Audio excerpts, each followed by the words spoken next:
여러분 반갑습니다. 중국 여행 5일째 된 날 저희가 찾은 곳은 중국의 4대 고성으로 손꼽히는 빙야구청 평묘 고성을 찾았습니다. 이날도 굉장히 더웠는데요. 이 고성은 정말 규모가 어마어마했어요. 명청시대에 만들어졌다고 합니다. 그래서 고성을 둘러보기 전 더운 날씨를 피해서 실내 공연을 아무튼 보았는데요. 이 공연은 중국 관광을 다녀오신 분들은 대충 전해 들을 수도 있는데 장애모 감독의 작품입니다. 종지엔 빙여, 빙여를 다시 만나다 이런 주제로 그 시절 그 고장에 사람들이 생활하는 그 모습을 그대로 재현한 그런 공연이었어요. 굉장히 특이했는데요. 여기가 바로 그 빙여의 주요 그 시내 거리였습니다. 그래서 너무 특이하게 세트장을 정말 웅장하게 어마어마하게 크게 만들어져 놓았는데요. 지금 이제 보이시죠, 사람들? 가이드 말에 의하면 정말 이 공연 입장권을 구하기가 하늘의 별 따기랍니다.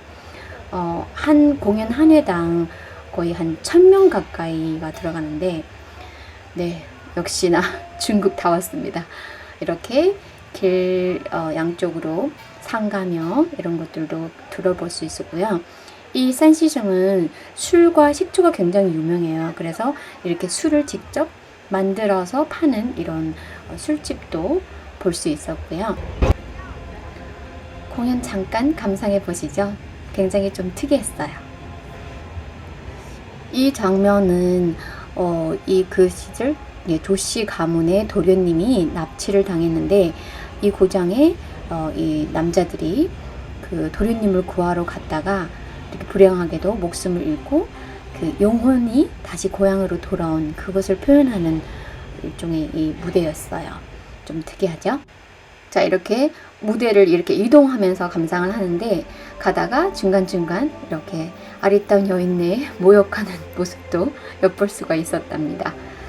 저는 이 공연에서 가장 인상이 깊었던 거는 이 조씨 가문의 도련님이 굉장히 큰 대가족인데요.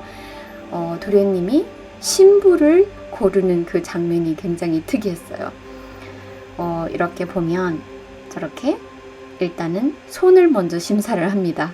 손과 팔. 약간 그 내용을 들어보면 그런 뜻이었어요. 그래서 부위별로 이렇게 체크를 하고 조씨, 이씨의 따님은 물러가 주세요. 이런 식으로 하면 탈락입니다. 그분들은. 그래서 지금 이 보는 모습은 굉장히 특이하죠.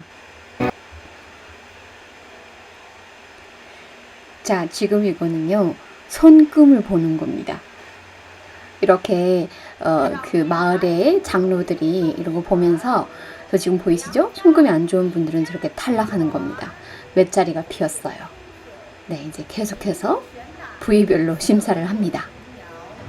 지금 얼굴 보는 것 같고요. 그러니까 관상을 보는 거죠. 이제 좀 있다가는 이제 허리, 네, 허리며 라인, 아이를 쑥쑥 잘 낳을 수 있는지 이런 거 보는 것 같아요.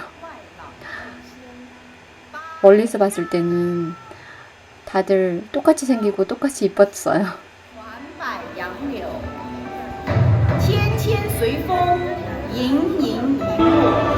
자, 이렇게 최종 행운의 여인이 신부감으로 뽑힙니다.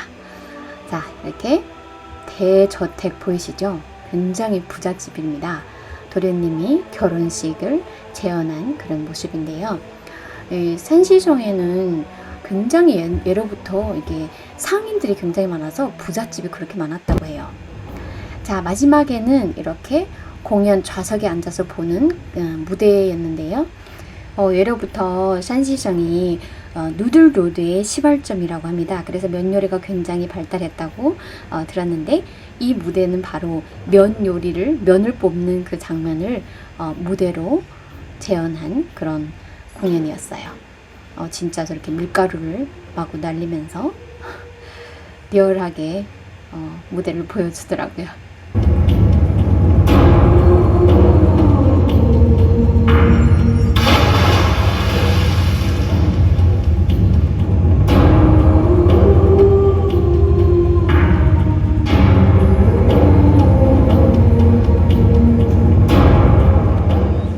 역시 장혜모 감독의 무대는 저 무대 규모로 일단은 압도하는 것 같았어요. 일단 이날 출연한 그 출연자만 해도 100여 명이 넘고 세트장은 정말 어마어마했어요. 그 극장을 밖에서 보도 크지만 안에 들어가면 하루에 공연을 4회 정도 한다고 하는데, 와, 장혜모 감독은 그 입장권의 일부를 수익으로 가져간다고 합니다. 그래서 저는 이걸 보면서 와, 장혜모 감독은 도대체 돈을 얼마나 버는 거야? 그 생각을 잠깐 했어요. 자, 공연을 다 보고 이제 드디어 쨍쨍 내리쬐는 밖으로 나왔습니다. 일단은 성곽을 먼저 올라가서 이제 전망을 보기로 했는데요. 여기에서 바라보는 전망은 정말 역시 대륙이구나. 네, 이게 명청시대 때 만들어진 그 도시라고 하는데 정말 그 위에서 그 규모를 내려다보니 정말 입이 딱 벌어지더군요. 네, 굉장히 큰 그런 근사한 도시였던 것 같아요. 여기가 바로 성 안으로 들어오는 유일한 통로라고 하는데, 외적들이 들어올 때 여기에다 몰아넣은 다음 성문을 닫고 공격을 했다고 합니다. 잠깐 이렇게 성곽 바깥쪽으로 이렇게 보면 정말 아파트가 안 보입니다. 네, 그 고성의 그 옛 모습을 그대로 잘 보존되어 있는 그런 모습을 볼 수 있었어요.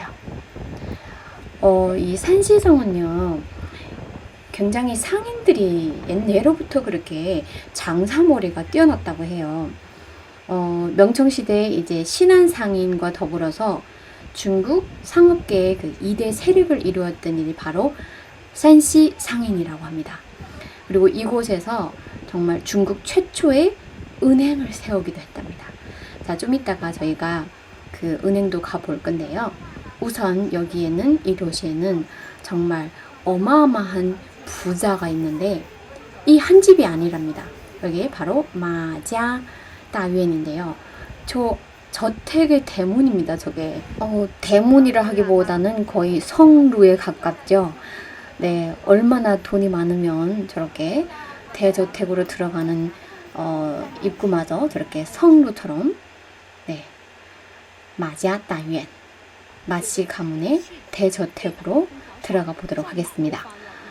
이렇게 이제 정문에 들어오면 정말 저 입구에 보면 금은 보화를 저렇게 주렁주렁 걸어놓고, 또 들어가는 그 입구 바닥에는 이렇게 금은 보화로 된 저 모양 보이시죠? 저거를 저렇게 문 앞에다가 떡하니, 저게 재물이 끊임없이 집 안으로 굴러 들어와라 라는 이런 의미로서 이렇게 만들어졌다고 합니다.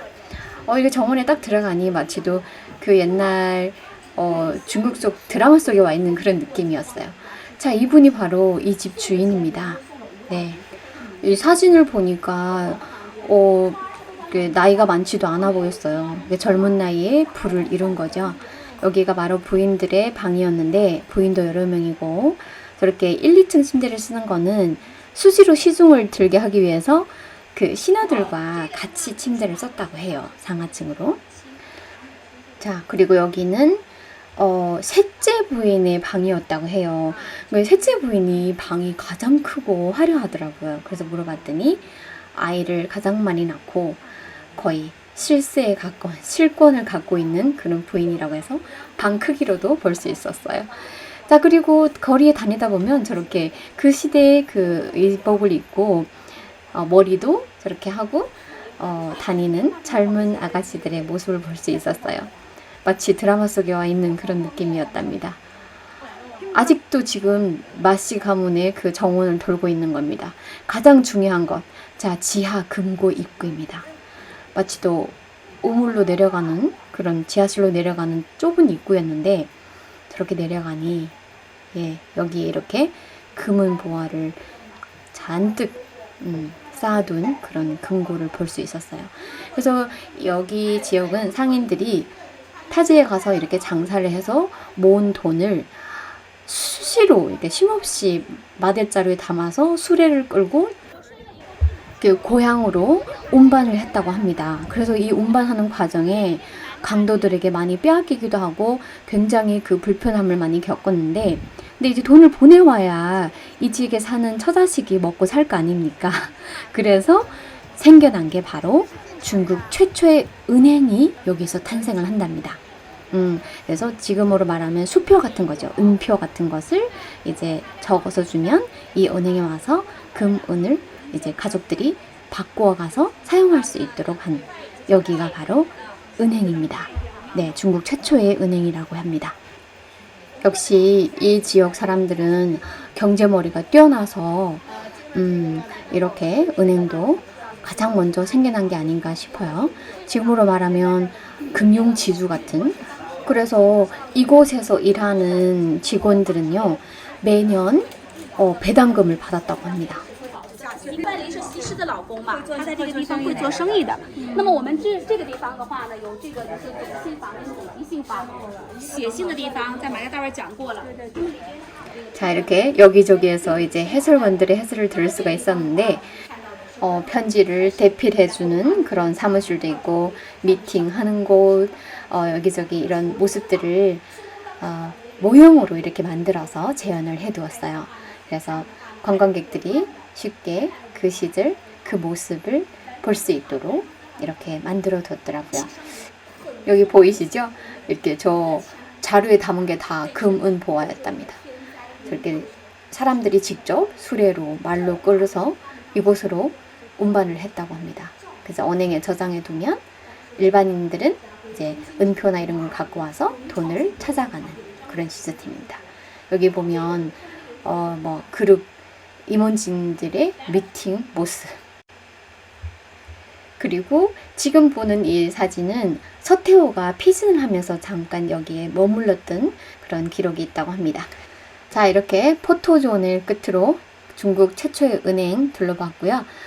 너무 더워서 더는 돌 수가 없어서 이제 그 구청에서 기념컷 한 컷 남기고 미리 예약해뒀던 툭툭이를 타고 이렇게 거리를 빨리 빠져나왔습니다. 네, 중국의 현대를 보려면 상하이를, 그리고 중국 근대 500년 역사를 보려면 베이징을, 그리고 5000년 중국 역사를 보려면 센시로 가라라는 말이 있다고 합니다. 아직 한국인들에겐 잘 알려지지 않았지만요, 중국에서도 가장 중국다운 면모를 간직한 비밀스러운 곳이 바로 센시라고 할 수 있답니다. 하지만 아쉽게도 현재까지 이제 국내에서는 이 지역의 관광 상품이 준비가 되어 있지 않은 걸로 알고 있습니다. 그래서 좀 접하기가 어려운 그런 곳이기에 제가 이번 여행에서 꼼꼼하게 촬영을 하고 영상을 여러 편 준비해서 올렸는데요. 많이 즐겨주시길 바랍니다. 감사합니다.